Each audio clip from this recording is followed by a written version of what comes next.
I was part of a tight-knit group with Derek, Emily, and Alex. We craved adventure, seeking thrills wherever we could find them. I was 25. One faithful night, Derek spun a terrifying tale about an abandoned cabin deep in the woods.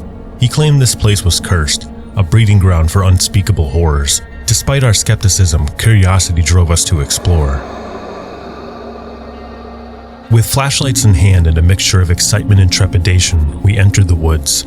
The sun dipped below the horizon, casting elongated shadows that seemed to reach for us. The fading light painted an eerie landscape, setting the stage for what was to come. The dense trees seemed to conspire against us, their gnarled branches blocking out the sky. As we ventured deeper, a bone-chilling wind whispered secrets that made the hair on our necks stand on end. The very air grew colder, and the rustling leaves created a symphony of unease. Each footstep felt like a drumbeat, echoing our racing hearts.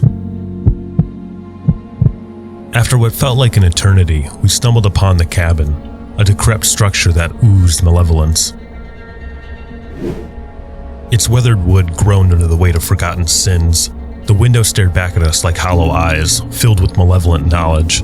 An oppressive silence surrounded us, as if the woods themselves held their breath. With trepidation, Derek pushed open the door, revealing a dim interior that seemed to devour the light. The air was thick with decay, a foul stench that clung to our senses. Shadows danced, creating sinister shapes that seemed to taunt us. But our determination to conquer our fears prevailed. The first room held broken furniture, a graveyard of forgotten memories. The walls seemed to whisper, sharing the cabin's long-buried secrets. Goosebumps prickled our skin as cold fingers seemed to trace our spines. We exchanged uneasy glances, unsure of what awaits us. Emily ventured down a dark hallway while the rest of us explored another room, our unease growing with every step. In the dim light, the atmosphere became suffocating, as if the walls were closing in around us. Suddenly, a blood-curdling scream pierced the air, shattering our nerves and leaving us paralyzed with fear. We rushed to find Emily, who was huddled in a corner, eyes wide with terror. She recounted a chilling encounter with a shadowy figure, whose presence was suffocating and malevolent. The cabin seemed to have a heartbeat of its own, a sinister rhythm that resonated through our bones.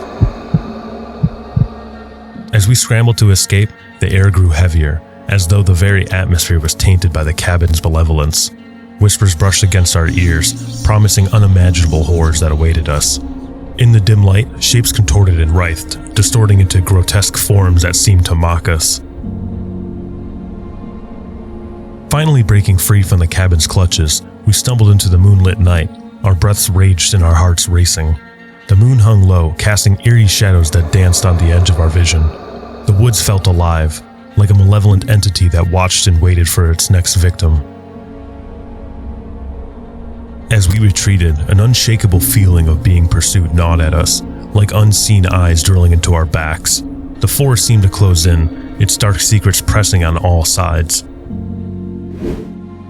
We left the cursed cabin behind, but its legacy lingered, a haunting reminder of the darkness that lurks within the shadows.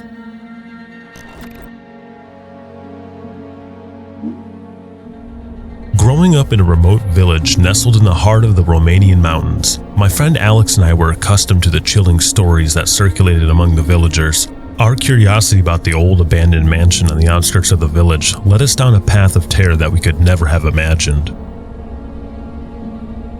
In the summer of 2005, we were both 17. Our fascination with the decaying mansion reached its peak. The locals spoke of it in hushed tones, warning us not to venture near. They said it was cursed and haunted by the spirits of its former inhabitants. Undeterred by the ominous tales, Alex and I set out one evening. The sky was overcast, casting a gloomy atmosphere over the landscape. Tall, gnarled trees lined the path leading to the mansion, their branches reaching out like skeletal arms. As we approached the mansion, a sense of dread settled in the pit of my stomach.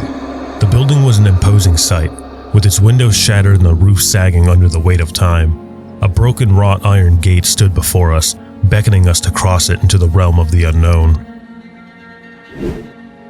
The front door hung on its hinges, allowing us to step inside. A musty odor filled the air, mingling with the stench of decay. The dim light filtering through the boarded-up windows casted eerie shadows on the walls. Our footsteps echoed through the hallway, amplifying the silence that surrounded us.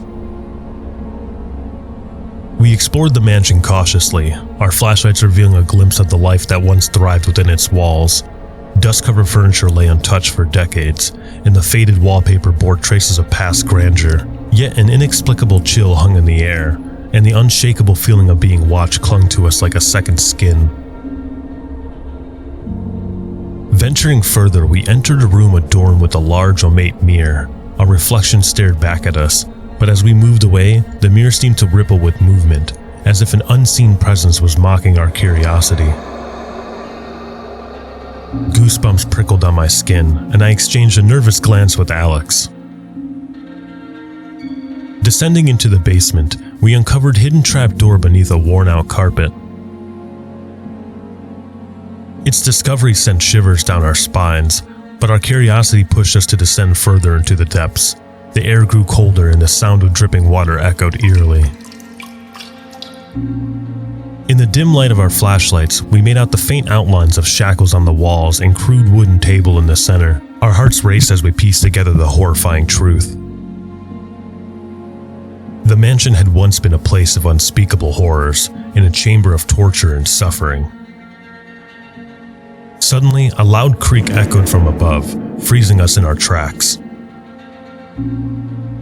Dread filled the air as we exchanged a panicked look. We rushed back to the main floor, but the first door swung shut, trapping us inside. Panic surged through our veins as we pounded on the door, our cries for help echoing through the empty halls.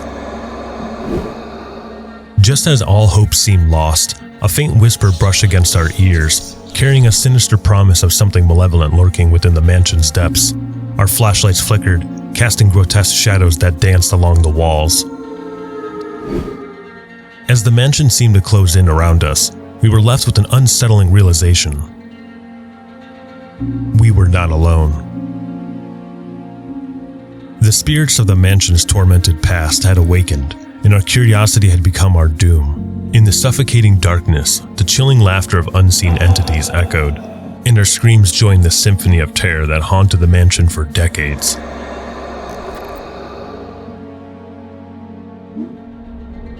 Derek and I shared a close bond since childhood, often seeking refuge from the world in our secret hideouts. Whether it was a quiet corner in the schoolyard or the local skate park, we always had a place to escape to. Over time, we built a treehouse in Derek's backyard, but it was eventually taken over by his younger brother and his friends. Our determination to find a new hideout led us into the depths of the woods, where an unexpected discovery unfolded a terrifying chapter in our lives. Back in 2007, we were both 15. Our adventures took us even deeper into the woods. Armed with our books and flashlights, we explored the area in search of a new sanctuary. However, our beloved dog Morsi had other plans, often dashing off into the forest and forcing us to chase after him. One day, as we followed his trail, we stumbled upon a mysterious stone building, standing alone amidst the trees. Curiosity piqued, we approached the structure and found Morsi barking at it intently, brushing it off as another of his playful antics. We secured him and prepared to leave. As we turned to go, a faint sound caught our attention. The distant echo of barking, almost like an eerie response. Our intrigue got the best of us, and we returned the following day to investigate further. In the soft glow of twilight, we reached the stone building. Its stark appearance intrigued us, with a creaking metal door and a corrugated iron roof. Upon exploring the interior, we found it devoid of any life, with the cold stone floor creating an unsettling atmosphere. Determined to make it our own, we brought in blankets, cushions, and even a battery-operated lamp, transforming it into a cozy refuge. The days turned into weeks, and we cherished our newfound hideout, spending countless hours reading and talking. We shared stories, music, and the gentle pitter-patter of raindrops against the iron roof. Yet, amidst the tranquility, an unsettling incident forever altered our perception of our hideout. One rainy afternoon, as the soothing rhythm of raindrops lulled us, we heard a faint creak and footsteps approaching. The atmosphere shifted, and dread settled in as footsteps circled the building. The door swung open, allowing the rain and wind to rush in, causing panic to grip us both. Straining to see through the darkness, we saw nothing but black void of the woods beyond. Paralyzed with fear, we watched as the door slammed shut, sealing us in with an unseen presence. It was a moment of sheer terror, the weight of the unknown hanging heavy in the air. Our sanctuary had turned into a place of dread, and our once beloved hideout was now tainted by an ominous force. We fled that day, drenched from both rain and fear, and we vowed never to return after dark. The incident remained etched into our memories, a chilling reminder of the inexplicable events that had unfolded in the heart of the woods. The stone building held secrets we dared not unveil, and our hideout was forever tainted by the unknown entity that had invaded our sanctuary. To this day, we steer clear of that stone building, its eerie presence serving as a haunting reminder of the inexplicable and terrifying encounter that shattered the peace of our once beloved refuge.